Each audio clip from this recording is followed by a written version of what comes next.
Let's see what the response has to offer.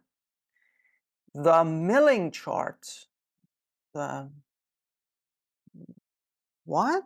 The milling chart? The milling chart? Hello everyone, welcome to IELTS Juice. Let's start assessing a Task 1 report today. So the rubric says, the chart below shows the percentage of households in owned and rented accommodation in England and Wales between 1918 and 2001. Okay, this, oh, no, 2011. I know, I heard you. Thank you for mentioning this. Yeah. Well, the first thing that comes to my mind is that this is going to be all past simple tense. The grammar that I'm going to choose will be about almost all of it will be about the past. Now, what chart it is given? So households owning and renting accommodation in England and Wales. All right, we have an ugly bar chart. Okay, so yeah, what do you expect after it's 2011? It's been how many years?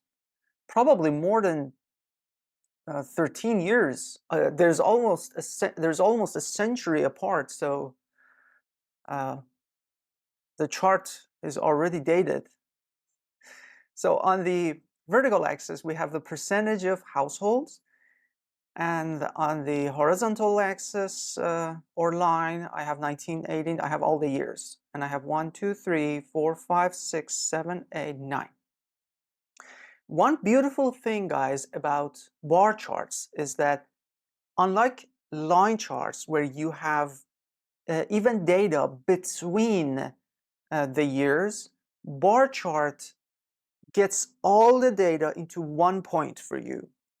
And well, it makes things a bit clearer when we want to write. But that is something you might want to consider when you have a line chart versus when you have a bar chart. So, and I keep saying bar chart because it is a bar chart, but it reminds me of chocolate bars. I'm a fan. What can I say? So households in owned accommodation is this ugly whitish column, and the households in rented accommodation is this solid black one. Let's see what the response has to offer. The milling chart. The what? The milling chart? The milling chart? Do you guys see any CNC machines? Do you see an electric drill here? Anyway, I'm joking here. So the bar chart, this is already a vocabulary mistake. Shows people, this is fine. A couple of your sentences can be in present simple. You're going to show your audience what this shows, and then everything happened, like all the ups and downs, fluctuations, everything happened in the past. Chart shows people who lived, now it's the past, in their owned accommodations or in rented, I don't need the, or in rented one, z. There is an E and there is an S missing. This is not a typo. It is considered an error. It looks like a typo, but this is serious, guys, because this one is a word all by itself. So examiners do not consider this a typo or a slip. It's not. It's an error. Another error. In percent. Now, in percentage points, this is something interesting, guys, for you to learn. We use the word percent when we have a number present. We say 2%, 35%, 100%. If the number is not there, use the word percentage. So you can go ahead and say in percentage points, because you are explaining it in the percentage terms and you don't have a number next to it. Of households between the years 1918 to, okay, when we say between, we say between A and B. If you want to say, if you want to use the preposition to, you should say from A to B in England and Wales. Very good, very good. Overall, the percentage of people who lived in the rented house have increased. Grammar mistake. Grammar mistake. Present perfect means they have lived in the place all the way until now. Have they? No. We don't have the present information. The data started in the past and finished in the past. This is all past simple tense. Now, listen to me, guys. This is now a grammar mistake.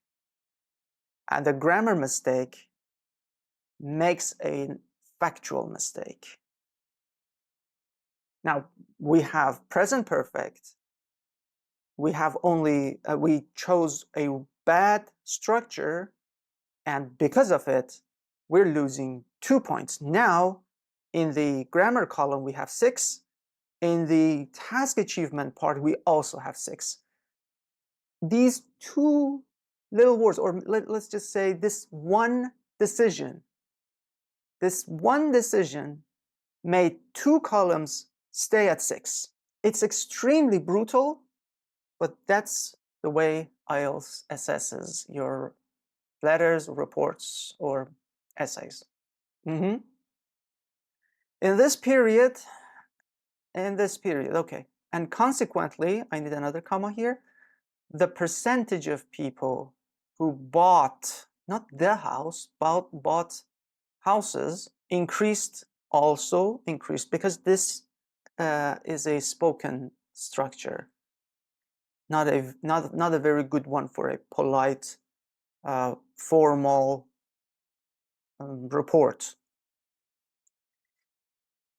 In the year 1971, so the report starts in the middle.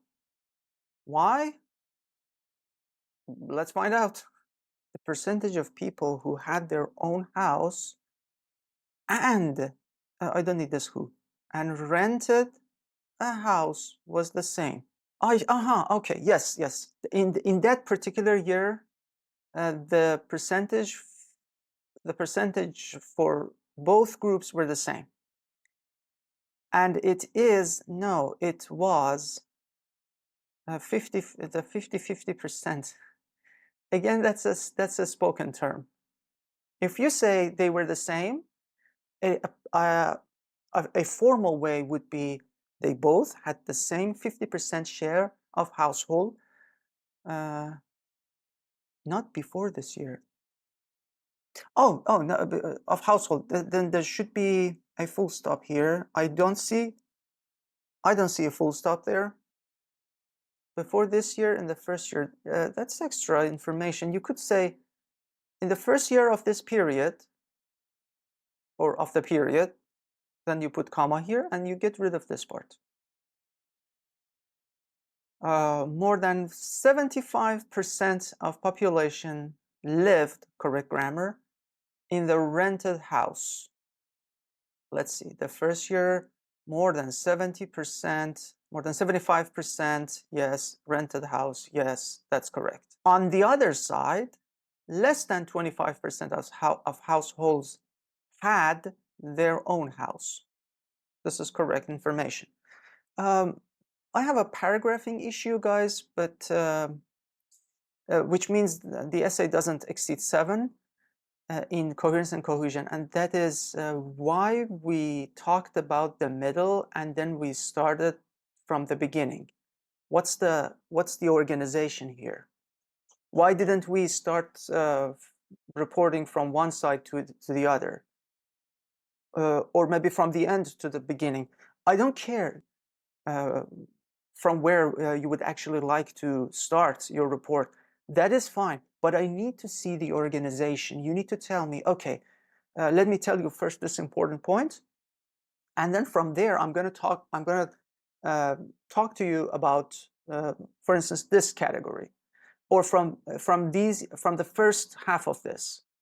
For instance, I'm going to first talk about the years before this so-called 50-50 year, and then there's another paragraph for the second part after the 50-50 year, or the other way around. I'm going to talk about the fluctuations of the people who owned houses, and then I'm going to change it to the people who rented a place in these two countries, England and Wales.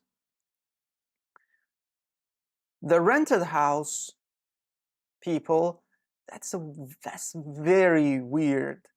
The rented house people, the tenants. Now, examiners understand that the range of vocabulary is now limited. The writer doesn't know the word tenant, or maybe, frankly, guys, doesn't remember because it's the exam condition. You're under stress. That is why practicing matters. That's why the more you practice, the more you write, the more you put these words in your head, and the more they stick to your brain. So when the stress comes, you are still able to communicate with your brain, with your paper, or maybe it's a computer. You can type and you can come up with words, structures, grammar, vocabulary, and under stress, you will be able to write whatever you have in mind. So tenants in the years 1939, 1953, and 1961, wow, whoa, whoa, wow. I think it was where. We're almost the same. I need R and E. We're almost the same, but fell in a moderate rate from, not form, more than 75% in 1918 to around 60% in 1961. A really weird way to report. We just named three. We didn't say what percentage. They were the same. 1939, 1953, 1939, 1953, and what was the last one? 1961. We're almost the same. No, they weren't. Another factual mistake. Almost, you can say almost for a 1% or 2% or maybe maximum 5% difference. This is like 68%. This one is like 59%. There's a 9% difference. Is that almost the same? I'm not sure. On the other side, the owner house people, no, that's just very mechanical. That's not correct. Landlords, people who own houses, or people who owned accommodations. And it's not just all the people, guys. We're talking about Welsh and English people. Have increased. No, grammar present perfect is not acceptable here. Increased after 1971. To what number? There's no number given here. I don't see any details. After this year, those type of households increased almost rapidly, between 60% to 70% in 2007. What in the 2007 years? 2007 is just 1 year. It cannot be more than, years. In 2007. 199 words. Now let's look at the band descriptor. Okay, it's quite clear. I saw vocabulary errors, a milling chart, and the mechanical usage of words like house-owned people, again, they are mechanical and they are confusing. For a report, I saw some missing words like tenants, like landlords, they were missing. So the range is not very wide. It's not even sufficient. It's moderately accurate for the task. Another 5 was for the case of presenting information. I didn't see any organization. There is something, but it's not clear why we are starting here, why we also have this part. All of a sudden, we talk about the 50-50%, and then we started from the beginning, and then we didn't cover some of the ups and downs. For instance, guys, we never mentioned that the number of households rented went down, you see here, and then it reached somehow the lowest point, and then it went back. It recovered some of it. Not much, but it did something like this. Or we had the same pattern, but in reverse. I mean, obviously, they were the same people who rented the place or owned the house. And we had the same part. The peak happened here in 2001. We never talked about the peaks or the troughs, the lowest points or the highest points. So those key elements were also missing. So the requirements are there, and it adequately only highlighted key features. It didn't focus on all the key features. And there's an overview. There's an overview. Yes, some of them were selected, but not very appropriately. All in all, this is a generous 5.5, guys. It could be lower. So for this report, I don't see any hope to get any improvement with this structure. It needs serious work. It needs to be improved in the foundation and the organization. We need to know where we start and how we develop. So we need a plan before we actually talk about the report. This is not a very good representative. Make sure you train your representatives, your essays, your letters, your reports very well so that they don't make such mistakes. I'm not happy with this. Thank you. Have a lovely day ahead.